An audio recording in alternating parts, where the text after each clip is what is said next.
Jóvenes, muy buenos días, espero que se encuentren muy bien. Bien, vamos a empezar la unidad número 2 viendo el átomo de Bohr, pero antes de ver el átomo de Bohr vamos a hacer un recuento de las teorías atómicas propuestas ya a partir de 1808. Muy bien, empezamos. John Dalton. En 1808 John Dalton propuso su teoría atómica, la cual indicaba que el átomo era indivisible, invisible e indestructible. Era una esfera compacta, ¿correcto? Ese es su modelo de John Dalton. En el año 1905, aparece Thomson con su teoría atómica.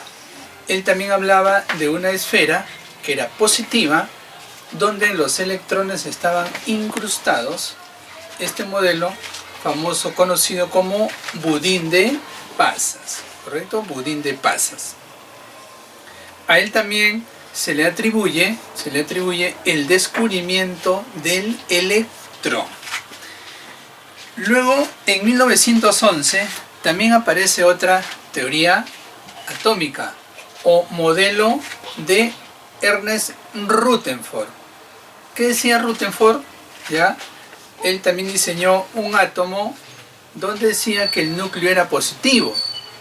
¿Ya? A él se le atribuye el descubrimiento de los protones, pero hizo un experimento él.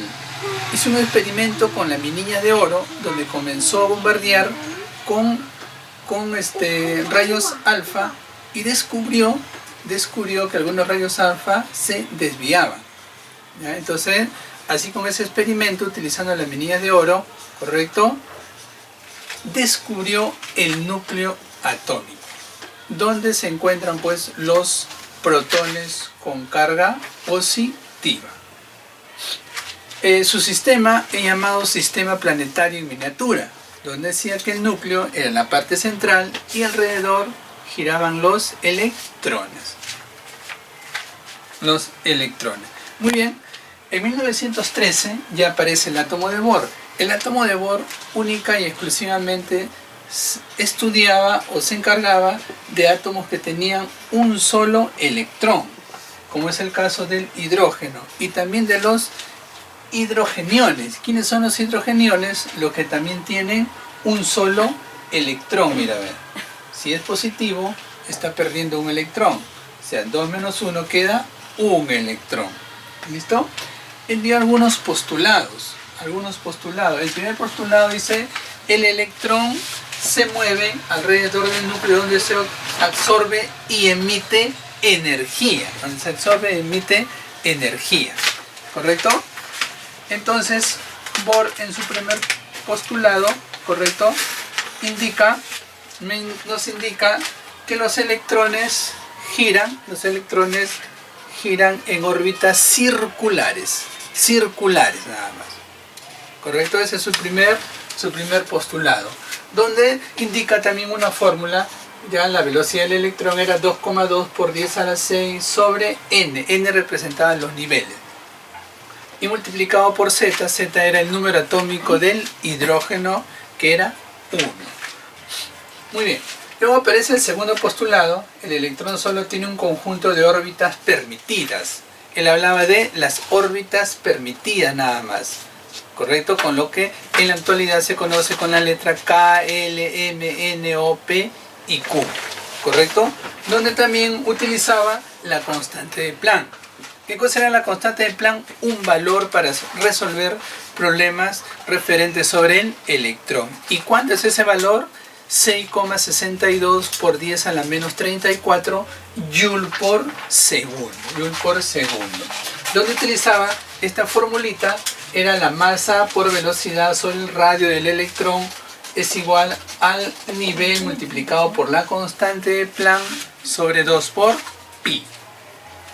En la parte 3 o tercer postulado, un electrón solo puede pasar de una órbita permitida a otra absorbiendo o emitiendo fotones, ¿correcto?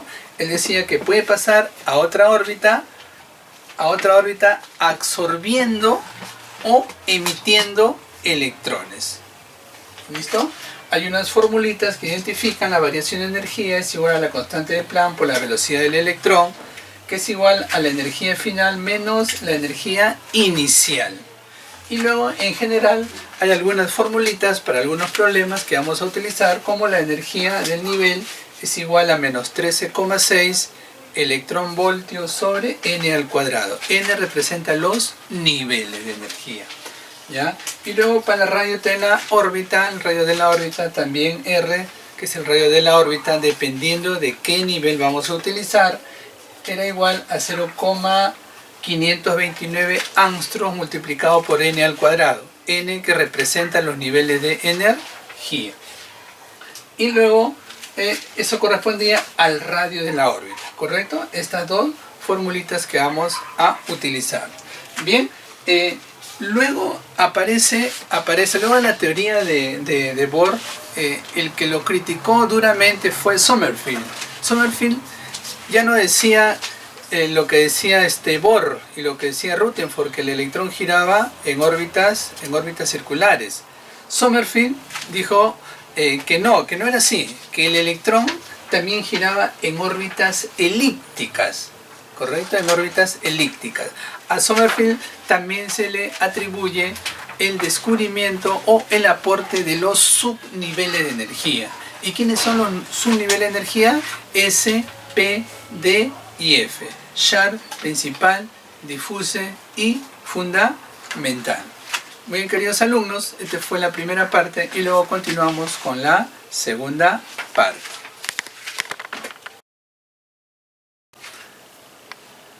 Bueno, siguiendo con la otra parte, tenemos las líneas espectrales. Todo en referencia al átomo de hidrógeno, ¿correcto? Ahí tenemos la ley de Rydberg. Ya esta ley emana una fórmula. 1 sobre longitud de onda es igual a la RH. RH es una constante. Es un valor 109678 centímetros a la menos 1. Multiplicado por 1 N1 al cuadrado menos 1 N2 al cuadrado. ¿Ya? N1 y N2 son los niveles. ¿Ya? Son los niveles a donde llegan las líneas espectrales. Para Balmer el nivel 1 es 2 y para Paschen el nivel 1 es 3, ¿correcto? Y de acuerdo a las líneas que vamos utilizando, ¿ya? La primera línea, la segunda línea, la tercera, la cuarta línea, vamos utilizando a los niveles en la fórmula de Rydberg. En la otra parte ya vamos hablando de los principios de incertidumbre, la ley de Broglie y la ley de Schrödinger. En la ley de Broglie tiene que ver con la onda partícula. Supuso que los electrones deberían tener una onda asociada a su movimiento. Dice, por lo que los electrones en una órbita deberían seguir una onda estacionaria. ¿Qué cosa quiere decir esto? Todo está plasmado en esta formulita que vamos a utilizar. Longitud de onda es igual a la H. H representa la constante de Planck. 6,62 por 10 a la menos 34 Joule por segundo. ¿Correcto? Ahí multiplica 1 sobre ME. ¿Qué cosa es ME y BE? Es la masa del electrón y acá es la velocidad del electrón. ¿Ya? Entonces esta es una formulita aplicada por Louis de Broglie en 1924 referente a los electrones, donde decía que va en forma de onda partícula. Luego aparece el principio de incertidumbre que tiene que ver con Heisenberg en 1925. Dice, es imposible conocer con exactitud y al mismo tiempo la posición y movimiento del electrón. Nosotros habíamos dicho que Bohr hablaba de forma circular, correcto, los electrones, ¿ya? Están en forma circular.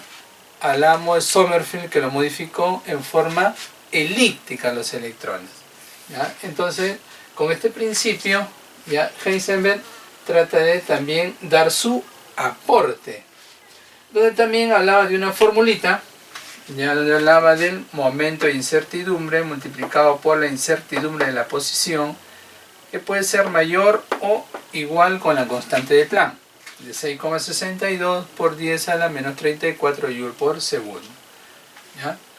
Y también hablaba de la masa por volumen del electrón multiplicado, o puede variar mayor o igual a la constante de Planck. Esta formulita un poco media compleja, ¿ya?, que indicaba Heisenberg. Schrödinger también dio su posición, donde hablaba, dice que existe la probabilidad de que un electrón pueda ser encontrado en un orbital. Los orbitales también son llamados REMPES, son las regiones espaciales energéticas de máxima probabilidad de encontrar un electrón. ¿Listo? Entonces, hemos visto una especie de principios de aportes, ya que en esos tiempos daban los químicos para ya dar la teoría actual que ya le hemos hecho, viendo el átomo con sus partes, su estructura, y la parte que hemos hecho, las características de cada partícula, tanto de un protón, un neutrón con un electrón. Entonces, estos fueron los aportes de algunos químicos en esa época. Muy bien, hasta ahí nos vamos a quedar, hasta la próxima.